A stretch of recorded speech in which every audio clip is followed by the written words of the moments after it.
404165 on US 60. All delineators, signs, and markings are in decent shape.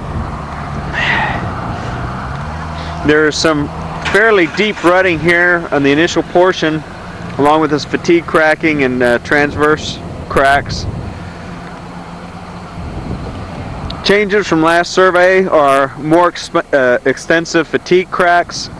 I think from last 2 years ago we didn't do, that longitudinal crack in the wheel path that meanders. Well, that has also increased the fatigue cracking. Besides, the natural increase in distress, there's actually the definition change, which has also added more fatigue cracking and distress.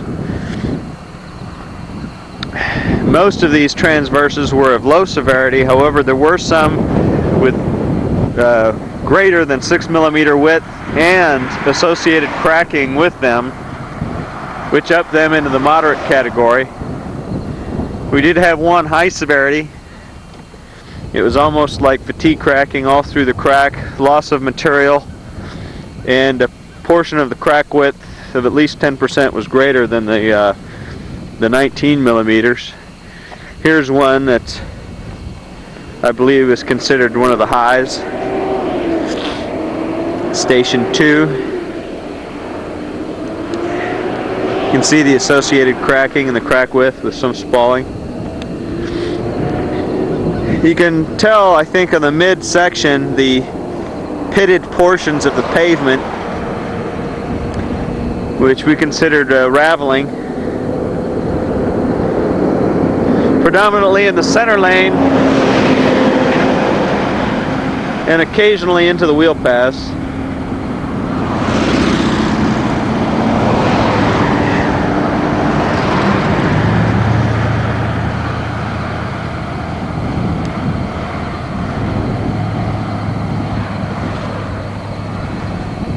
Hey Trina, watch my back.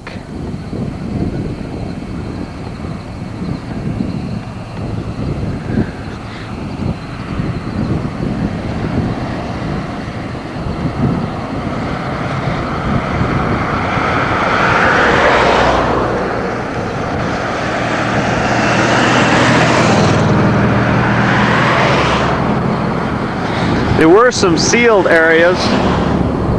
Here is one, and we looked at the previous survey. It was considered a transverse that was sealed. And then up here we have a section of longitudinal that was placed as sealed. You can see the sealant material. It's kind of faded though. And that is it. I believe this is one of our seasonal sites. Delineator posts, way in motion, traffic counter. The condition is in fair shape.